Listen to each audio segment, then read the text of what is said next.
भाभी, ये क्या, आज भी खिचड़ी? नेहा ने मुंह बनाकर खिचड़ी का कटोरा हाथ में लेते हुए कहा। डिंपल बोली, दीदी, पूरे दिन माँ जी की सेवा करनी होती है और माँ जी को डॉक्टर ने खिचड़ी खाने की ही हिदायत दी है, इसलिए मैं सभी के लिए ही खिचड़ी बना रही हूँ ताकि काम का बोझ भी ना पड़े और मैं माँ जी की सेवा भी अच्छे से कर पाऊं। डिंपल की सास उमा जी को डॉक्टर ने जवाब दे दिया था। बस अब वे जैसे तैसे दिन निकाल रही थी। वे बेड पर से बिल्कुल उठ भी नहीं पा रही थी और उनकी सब नित्य क्रिया बेड पर ही हो रही थी। डिंपल दिन रात उनकी सेवा में ही लगी रहती। डिंपल चाहती थी कि बस उसकी सास ठीक हो जाए। डिंपल के पति राजीव ने फोन करके अपनी बहन नेहा को भी यहाँ बुलवा लिया था ताकि माँ के अंतिम समय में उनकी बेटी भी उनके साथ हो। लेकिन नेहा जब से मायके आई थी उसे तो टीवी देखने से ही फुर्सत नहीं थी और ऊपर से अपनी भाभी से नए नए पकवान बनाने बोलती थी, वो अलग। मायके आने के बाद वो सिर्फ 5 मिनट अपनी माँ के पास बैठी होगी, बाकी पूरा दिन या तो फोन पर सहेलियों से बातें करती या टीवी देखती।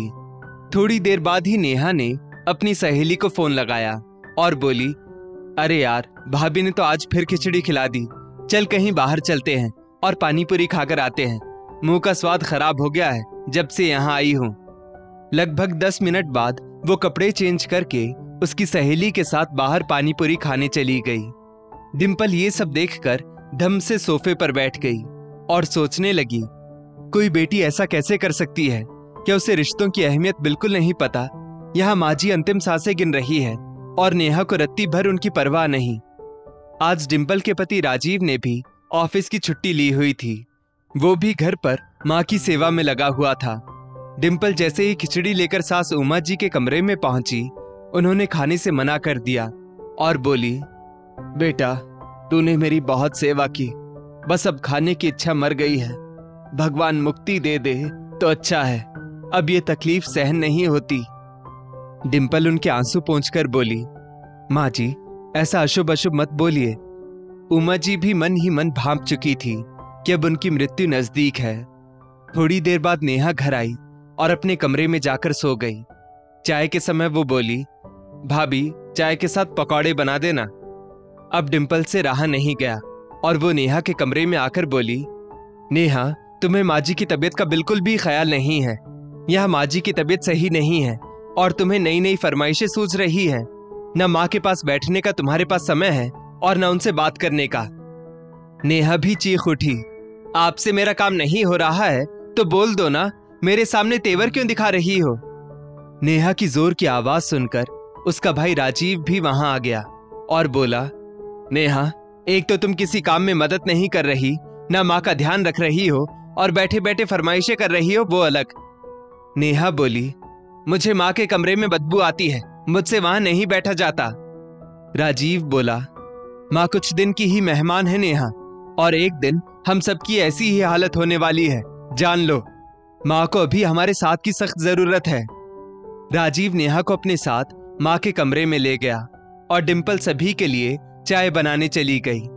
डिंपल ने सभी को चाय दी और थोड़ी देर बाद खाने के लिए नेहा से पूछने गई कि क्या खाना बनाऊं, मगर सबके नसीब में शाम का खाना नहीं लिखा था।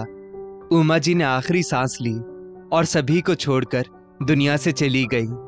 डिंपल के लिए ये पल बहुत दुख भरा था, क्योंकि उसको हमेशा से प्यार और सम्मान देने वाली उसकी सास ने दुनिया को अलविदा कह दिया था। सभी लोग रात भर उनके चले जाने का विलाप करते रहे और सुबह सभी नाते रिश्तेदारों के आ जाने पर उनका दाह संस्कार कर दिया गया। उमा जी की 13वीं होने के बाद नेहा अपने ससुराल जाने की तैयारी करने लगी। राजीव और डिंपल उसके कमरे में आए तो नेहा बोली, भाई भाभी, अब आप लोगों से ही मेरा मायका है। जाते जाते माँ मुझे एक बात कह के गई है जो मैंने सोचा मैं आप लोगों को बता दूं। डिंपल सोचने लगी, नेहा तो माँ के कमरे में ज्यादा जाती भी नहीं थी, माँ इसे ऐसी कौन सी बात बता कर गई है जो हमें नहीं पता। नेहा ने अपनी बात जारी रखते हुए कहा, माँ की अंतिम इच्छा थी कि माँ के गहने मुझे दे दिए जाएं। भाभी, वैसे मुझे गहनों का कोई लोभ नहीं, मगर माँ की अंतिम इच्छा थी ये, जिसे टालना उचित नहीं होगा। अब डिंपल को और गुस्सा आया और वो बोली, दीदी, माँ आपसे ऐसा बिल्कुल नहीं बोल सकती, आप सरासर झूठ बोल रही हैं। नेहा बोली, भाभी, मैं क्यों आपसे झूठ बोलूंगी? डिम्पल बोली, बस करिए दीदी, बहुत हो गया। आप शायद जानती नहीं, माँ ने अपने इलाज के लिए सारे गहने हमसे बिकवा दिए, क्योंकि वो नहीं चाहती थी कि उनकी बीमारी का बोझ राजीव पर पड़े। डिम्पल अंदर गई और सारे सबूत और एक फाइल ले आई, जिसमें कौन सा जेवर कब बेचा था वो सब लिखा हुआ था। उमा जी जाते जाते एक वीडियो भी बना गई थी, जिसमें उमा जी ने साफ साफ कहा था कि मैं जानती हूँ मेरी बेटी नेहा की नजर मेरे गहनों पर है। मेरी बीमारी में बहुत पैसे खर्च हो रहे हैं। मेरा बेटा राजीव और बहू डिम्पल मेरे पीछे बहुत पैसे खर्च कर चुके हैं, इसलिए अब मैं अपने गहने बेचकर अपनी बीमारी का खर्च उठवाना चाहती हूँ, ताकि उन दोनों पर भी ज्यादा भार ना पड़े। ये वीडियो देखकर नेहा की सारी पोलपट्टी खुल गई कि वो झूठ बोल रही थी। अच्छा हुआ जो उमा जी ऐसी वीडियो बनाकर गई थी, वरना नेहा तो कल को अपनी भाभी पर चोरी का इल्जाम लगाते भी देर नहीं करती। दोस्तों, कुछ घरों में ऐसी लालची ननदें भी होती हैं जो भाई भाभी के हक पर भी अपना अधिकार समझती हैं। इस कहानी में उमा जी की दूरदर्शिता की वजह से नेहा अपनी मनमानी नहीं कर पाई, मगर हर जगह ऐसा नहीं होता। बहुत बार ननदें इस कोशिश में कामयाब हो जाती हैं। भले माँ पिता की सेवा भाई भाभी करेंगे, मगर माँ पिता की प्रॉपर्टी और जेवर उन्हें चाहिए। ऐसी लालची ननदों के बारे में आपकी क्या राय है? नीचे कमेंट करके जरूर बताइएगा। और ऐसी ही और भी बेहतरीन वीडियोस के लिए हमारा पेज जरूर फॉलो करें। धन्यवाद।